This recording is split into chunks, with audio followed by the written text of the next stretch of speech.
അസ്സാം വലൈക്കും dear friends. ഇന്നത്തെ നമ്മുടെ സ്പെഷ്യൽ നിങ്ങൾ ആരും ഇതുവരെയും ട്രൈ ചെയ്ത് നോക്കിയിട്ടില്ലാത്ത ഒരു അടിപൊളി വെറൈറ്റി റെസിപ്പിയാണ്. നമ്മുടെ ഈ വീഡിയോ കണ്ടുകൊണ്ടിരിക്കുന്ന സമയത്ത് നിങ്ങൾക്ക് ഇഷ്ടപ്പെടുകയാണെങ്കിൽ ഒന്ന് ലൈക്ക് ചെയ്തേക്കണേ. അതുപോലെ തന്നെ നമ്മുടെ ഈ ചാനൽ ആദ്യമായിട്ട് കാണുന്നവരും ഇതുവരെയും സബ്സ്ക്രൈബ് ചെയ്യാത്തവരും പ്ലീസ് ഒന്ന് സബ്സ്ക്രൈബ് ചെയ്തേക്കണേ. ഞാനിടുന്ന വീഡിയോസ് ഉടനടി കിട്ടുന്നതിനായി സബ്സ്ക്രൈബ് ബട്ടന്റെ തൊട്ടടുത്ത് കാണുന്ന ബെല്ലൈക്കൺ കൂടി ക്ലിക്ക് ചെയ്തിട്ട് ഓൾ എന്ന ഓപ്ഷൻ എനേബിൾ ചെയ്യാനും മറക്കല്ലേ. അപ്പോൾ ആദ്യം തന്നെ ഇതിനായിട്ട് ഞാൻ അത്യാവശ്യം വലിപ്പമുള്ള ഒരു തേങ്ങ ചിരകി എടുത്ത് വെച്ചിട്ടുണ്ട്. തേങ്ങയുടെ ആ ബ്രൗൺ ഭാഗം മാറ്റിയിട്ട് വെള്ള മാത്രം ചിരകി എടുക്കുക. അല്ലാന്നുണ്ടെങ്കിൽ തേങ്ങ പൊട്ടിച്ച് ഒന്ന് കത്തി കൊണ്ട് കുത്തിയെടുത്തതിന് ശേഷം അതിൻ്റെ ബ്രൗൺ ഭാഗം കട്ട് ചെയ്ത് ചെറിയ കഷ്ണങ്ങളായിട്ട് കട്ട് ചെയ്ത് തേങ്ങ അങ്ങനെ വേണമെങ്കിലും എടുക്കാം. അല്ലെങ്കിൽ തേങ്ങ ചിരകിയിട്ട് ഇങ്ങനെ വേണമെന്നുണ്ടെങ്കിലും എടുക്കാവുന്നതാണ്. അളവ് കപ്പിൽ 3 കപ്പ് തേങ്ങ ചിരകി അതാണ് നമ്മൾ അളന്ന് നോക്കുമ്പോൾ കിട്ടുന്നത്. ഇതിൻ്റെ മിക്സിയുടെ ജാറിലേക്ക് മാറ്റാം.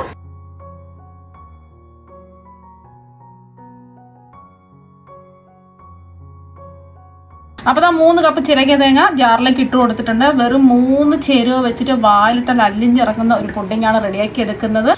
ഒരു രക്ഷയില്ലാത്ത ടേസ്റ്റാണ്. സിമ്പിളായിട്ട് നമുക്ക് വീട്ടിലുള്ള ചേരുവകൾ വെച്ചിട്ട് റെഡിയാക്കി എടുക്കാൻ പറ്റും. ഇനി ഇതിലേക്ക് ആവശ്യത്തിനുള്ള വെള്ളം ഒഴിച്ചു കൊടുക്കാം. പിന്നെ നമ്മൾ ഫ്രിഡ്ജിൽ നിന്ന് വെച്ചിട്ടുള്ള തേങ്ങയൊന്നും എടുക്കരുത്. നമ്മൾ സാധാരണ നോർമൽ ചിരകി എടുത്ത തേങ്ങ എടുക്കുക. എന്നിട്ട് ഇതിലേക്ക് ആവശ്യത്തിനുള്ള നോർമൽ വാട്ടർ ഒഴിച്ചു കൊടുക്കാം. ഫ്രിഡ്ജിലൊക്കെ വെച്ചിട്ട് എടുക്കുന്ന തേങ്ങയാണെന്നുണ്ടെങ്കിൽ ചെറിയ ചൂടുവെള്ളം ഒഴിച്ചിട്ട് വേണം തേങ്ങാപ്പാൽ എടുക്കാൻ. അതിനേക്കാളും ഫ്രഷ് ആയിട്ട് ചിരകി എടുക്കുന്നത് തേങ്ങ എടുക്കുന്നതായിരിക്കും കുറച്ചും കൂടെ നല്ലത്. ആവശ്യത്തിനുള്ള നോർമൽ വാട്ടർ ഒഴിച്ചു കൊടുക്കാം.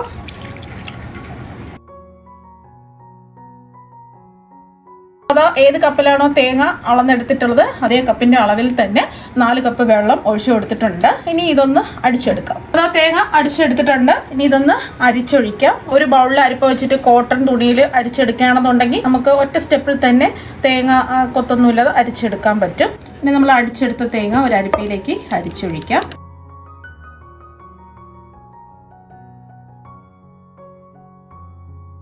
ഇനി ഇതുപോലെ ഒരു സ്പാച്ചില വെച്ചിട്ടോ ഒരു സ്പൂൺ വെച്ചിട്ടോ ഇതുപോലെ ഒന്ന് പ്രസ് ചെയ്ത് കൊടുക്കുക. അപ്പോൾ മുഴുവൻ തേങ്ങാപ്പാലും വീണ് കിട്ടും.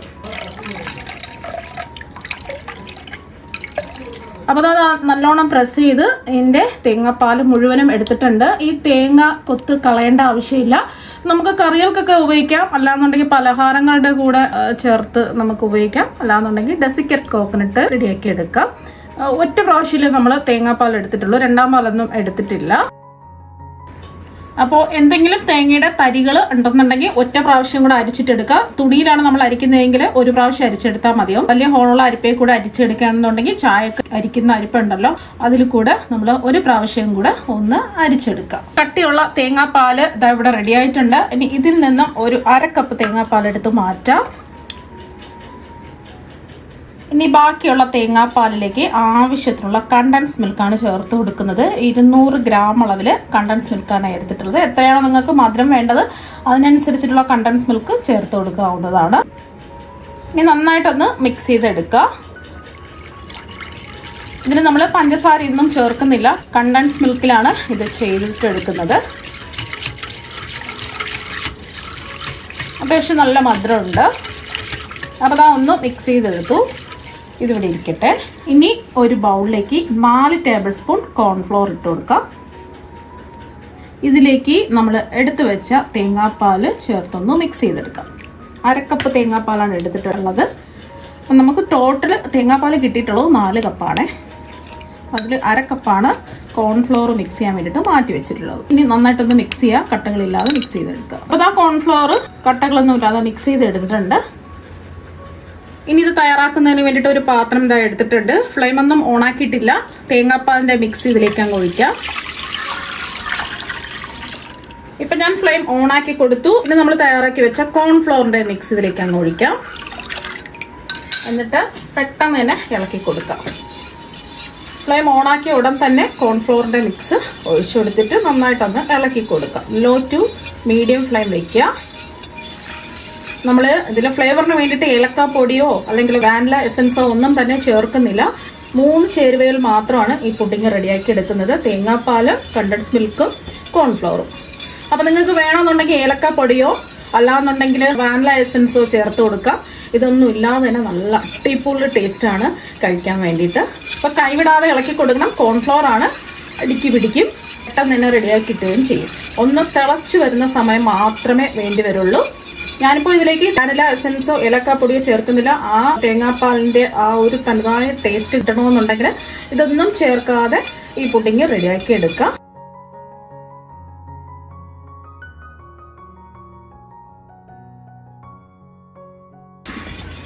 അപ്പോൾ പെട്ടെന്ന് തന്നെ കുറുകി വന്നിട്ടുണ്ട്.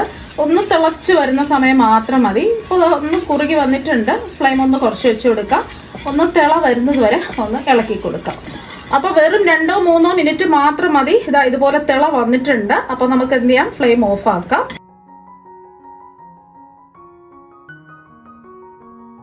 ഇനി ഏത് പാത്രത്തിലാണോ അത് ഒഴിച്ചു കൊടുക്കുന്നത് ആ പാത്രത്തിലേക്ക് ചൂടോടുകൂടി തന്നെ ഒഴിച്ചു കൊടുക്കാം. ഞാനിപ്പോൾ ഒരു ഗ്ലാസിന്റെ ബൗളാണ് എടുത്തിട്ടുള്ളത്. അപ്പോൾ അതിനാകുമ്പോൾ നെയ്യൊന്നും ബ്രഷ് ചെയ്യേണ്ട ആവശ്യമില്ല. നിങ്ങൾ സ്റ്റീലിന്റെ പാത്രമൊക്കെ ആണെന്നുണ്ടെങ്കിൽ നെയ്യൊന്ന് ബ്രഷ് ചെയ്തിട്ട് ഒഴിച്ചു കൊടുക്കാം. ഞാനിപ്പോൾ കുറച്ചുള്ളത് 2 ബൗളിലും കൂടെ വേറെ ഒഴിച്ചു കൊടുക്കുകയുടെ ഒന്ന് ലെവൽ ചെയ്യാം. ഒന്ന് സ്പൂൺ വെച്ചിട്ട് ഒന്ന് ഇതുപോലെ ഒന്ന് ലെവൽ ചെയ്ത് കൊടുക്കാം. നല്ലതുപോലെ റൂം ടെമ്പറേച്ചറിൽ ചൂട് മാറണം. എന്നിട്ട് നമുക്ക് ഇത് ഫ്രിഡ്ജിൽ വെച്ച് തണുപ്പിച്ചിട്ട് വേണം എടുക്കാൻ. അപ്പോൾ അതാ 2 ചെറിയ ബൗളിലും കൂടെ ഒഴിച്ചു കൊടുത്തിട്ടുണ്ട്. ഓവർനൈറ്റ് വെക്കുകയാണെന്നുണ്ടെങ്കിൽ അത്രയും നല്ലതായിരിക്കും. ഇതിന്റെ ചൂട് നല്ലതുപോലെ മാറണം. മാറിക്കഴിഞ്ഞതിന് ശേഷം എന്തെങ്കിലും ക്ലിംഗ് റാപ്പ് കൊണ്ട് കവർ ചെയ്തിട്ട് വേണം നമുക്ക് ഫ്രിഡ്ജിൽ വെക്കാൻ. ഒരു 3-4 മണിക്കൂറാകുമ്പോൾ ചൂടൊക്കെ മാറും. ഓവർനൈറ്റ് വെക്കുന്നതായിരിക്കും കുറച്ചും കൂടെ നല്ലത്. ഇതിന്റെ ചൂടൊക്കെ മാറിയിട്ട് നല്ലതുപോലെ തണുപ്പിച്ച് ഫ്രിഡ്ജിൽ വെച്ച് ഒന്ന് സെറ്റ് ചെയ്തെടുക്കാം. അപ്പോൾ ആ ചൂട് മാറിയതിന് ശേഷം ഫ്രിഡ്ജിൽ വെച്ച് തണുപ്പിച്ച് സെറ്റ് ചെയ്തെടുത്തിട്ടുണ്ട്. ഇതിന്റെ ക്ലിംഗ് റാപ്പ് നമുക്ക് മാറ്റാം.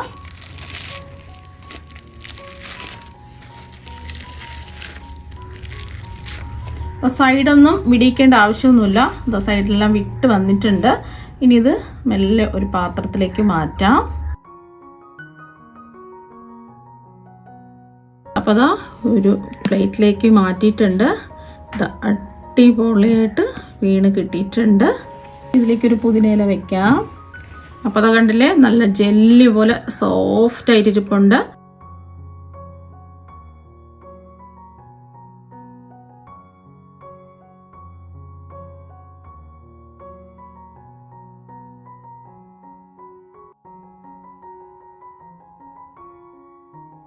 അപ്പോൾ തേങ്ങാപ്പാലിൻ്റെ രുചിയുള്ള പുഡിംഗ് ഇവിടെ റെഡി ആയിട്ടുണ്ട്. അതിലിട്ടാൽ തന്നെ അലിഞ്ഞിറങ്ങും. അത്രയ്ക്ക് അടിപൊളി ടേസ്റ്റാണ്. ഒരു രക്ഷയില്ലാത്ത ടേസ്റ്റാണ്. അപ്പോൾ എന്തായാലും നിങ്ങൾ ഒരു പ്രാവശ്യം ഒന്ന് ട്രൈ ചെയ്ത് നോക്കുക. തീർച്ചയായും നിങ്ങൾക്ക് എല്ലാവർക്കും ഒരുപാട് ഇഷ്ടമാകും. അപ്പോൾ നമുക്ക് മറ്റൊരു വെറൈറ്റി വീഡിയോ ആയിട്ട് വീണ്ടും കാണാം. താങ്ക്